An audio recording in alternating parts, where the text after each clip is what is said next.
weekend ebadde flooded. Nze ndeka mkwano nina ebindi mu mutwe. Tutandikire wa? Tulina omulwadde. Tulina omulwadde. Before we get there, yesterday twabadde ne show.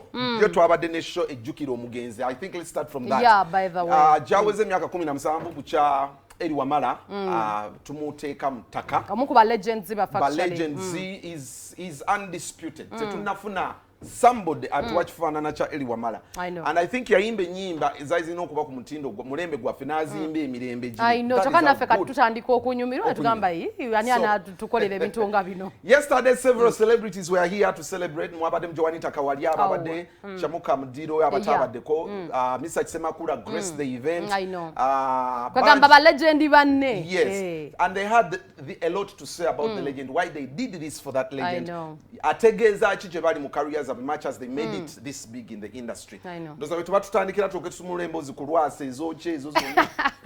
Monsonyiwe naye tukoma. Aw.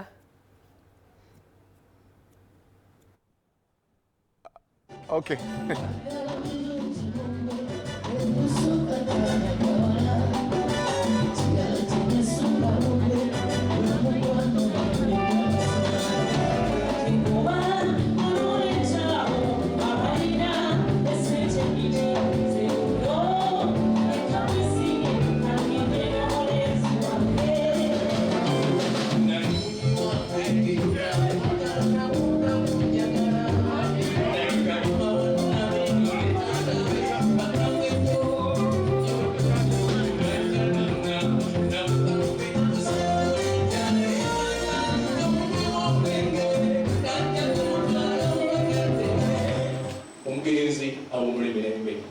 Twebaza family y'omugenzi okuba nti basobola okujjukira muzeeyi ebbanga lyonna kirungi nnyo evergreen era akyali evergreen. Tusazeewo okukola omukolo guno naye nga tetusazeewo lunaku ekyokujjukira Elisha Wamala twalabika okukikola akamala okufa mu mwaka gwa 2025 that is the year after yafa 2009 omwaka gwaddako ne tukola ekijjukiro ekimujjukira ekyenstyle bwete ekiri ku TV kisoserwa lwa nsonga za covid bulijjo tubeera ku National Theatre nga tuyimba ne family yonna nga tujjukira ennyimba ze nga tumujjukira kubanga ali mukwano gwaffe.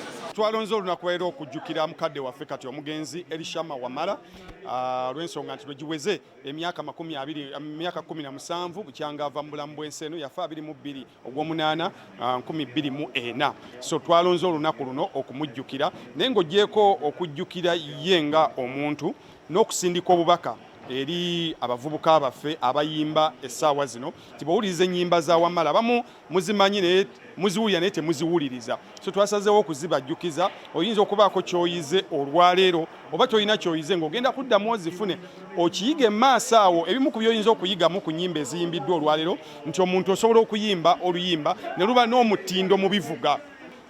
Osobola okuyimba oluyimba nga lwa mukwano naye nga tomansizza ntungo. Then n'ekisembayo eddoboozi nti ennyimba ezimu yaziyimba eddoboozi zitandise okukula naye ng'olwirira ng'omutindo gukyali gwe gumukitegeeza yalifangako naye yeefangako ng'omuntu. So omutindo gwo tokubirira bukubirizi kukuba nti olw'okuba eno eŋŋoma yeeriko olukuba oli omwana olukuba ekigoma kye n'ekigo buli omu n'agwira ekyo bwe lwawo omuzungu abagezi b'engero bagamba mala ebbanga ddene ng'owagala osobola okumala ebbanga ttono ng'otema. Kati mala ebbanga ddene mu studio ng'opafectinga ekintu kiveeyo nga kya mutindo kireme kubaawo mwaka gumu ebiri kibeewo bbanga lyonna. Eri Wamala ffe era ky'oba olaba nti tukola ekintu kino buli mwaka ye yali chairman waffe eyasookera ddala Musicians Club 89. At the moment tulina Mwami Matovu nga ye chairman naye nga Mwami Eri Wamala yali chairman waffe yasookera ddala era bwe yagenda ne tusalawo olunaku lwe yagenderako Mukama lwe yamuyitirako tube nga tulukuza nga tetukungubagana nga tucelebratinga olwekyo ekitone kye yatuwa. Ekisooka kyabina Eri Wamala yaŋŋamba nti yakulira wa jjajja wange Katonda e Bulenga naye ate nga yasomanga ne kojja wange Ssettumba ebbira n'olwekyo yali nnyo mu famire yaffe Bassessanga. Kwegamba twafuna experience gye twali tetumanyi tuyinza okufuna kubanga twakola n'omuntu omwami omukulu aludde mu industry ate nga ali articulate nga bagamba nti yimba chorus eno melody gyakuwadde gy'olina okuyimba so si kuyimba gwe kyowulira nti kyolina okuyimba so twamuyigirako bingi nnyo n'ekirala twamuyigirako okubeera nga time keeping ne discipline mu art kubanga bw'otaba na mpisa teri ayinza kurespectinga. Abayimbi abedda batwalanga obudde okuyiiya ennyimba zaabwe ekitali ennaku zino abantu babipakukira abaana bapakuka nayiyo oluyimba leero enkya n'alutwala mu studio n'arecordinga naye okuyiiya oluyimba olulungi kikutwalira emyaka n'otuula n'owandiika lyrics n'otuula n'olowooza ku melody n'olowooza melody ya choruses n'oteekamu harmonies ebintu bingi nnyo ebiri entailed with performance, you know. Ne yeche naba abayimbi abedda kye balina babiwanga time. N'olwekyo ennyimba zaabwe zaalinga nnyuvunga. It is long lasting. Nga buli lw'oluwulira it is fresh in your ears.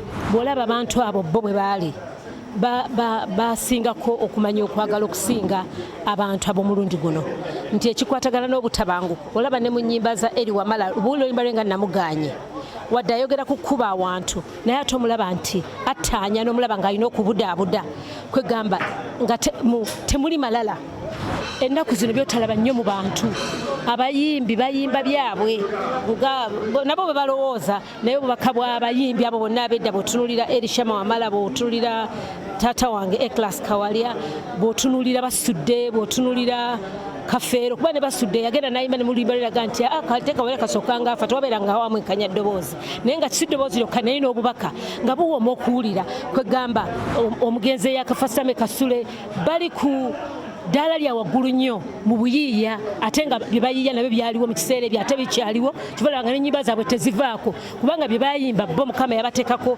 ekisa ne balengera wala nnyo ne bayiiya ebigenda okubeerawo ebinajja era ebiribeerawo ng'ate nabyo ebiriwo ennyimba zaabwe kizifuula ekyenjawulo okutuuka kati so nga ate obubaka bwabwe bujja ne mu mirembe gino Katonda yabawa nnyo b'omukisa okufaayo nga bwe babeera bayiiya obalaba nti beeteekateeka story nebeera nnene nnyo naye nagifunza mu ddakiika ntono kubanga ng'olaba nti ziggwera mu ddakiika 3 oba 5 ng'obubaka bwonna mwe buli kaakati buli omu ekyo kye yali yagadde nti mu kaseera katono nnyo bwe kati olina ayogera ekintu n'okifuna ate ne kitambula n'otobeeranga apangirira kwegamba nga story yo tetegeerekeka oba n'olowooza nti ebintu by'okola ebiri awo nga tebitegeerekeka kwegamba music oyo alina obubaka obukwata omuntu nga baddamu neyeefumiitiriza alaba nti asaanidde okukola ekyo kye babeera bamugambye. Okay. Kale byabaddewo olunaku lwejjo that is BBS Refiner kyekitufuula ab'enjawulo tetukola bintu kuba twabikwata bukwasi wabula tukola munnayuganda afune ekyo value for money twabagamba wano nti TV ennaku zino muzisasulira so why would we just wake up and just put up a TV ebeeraawo bubeezi nedda kyova twongeramu obunnonogo so munyumirwe so mwebale nnyo sheyo kwefulukuta yagiteekateeka eggulo kyabadde madi nnyo kyabadde madi so much it was a big show anyway tugenda kwetooloolamu katono nnyo bwe tudda Lwasa efuuse ngombo olinga Lwasa efuuse tooko ne Maulana and Rain yakoze embaga mu bubba yawasiza omukazi omulala n'alekawo mukazi we you know can you imagine that ate era ina same issue walwagamba nti no sente z'omwana omugenzi yakafa waliwo sente zamuweebwa zigatteko mu kumujjanjaba n'azezza ze yakubyemu embaga oba kwanju nani weka tukomewo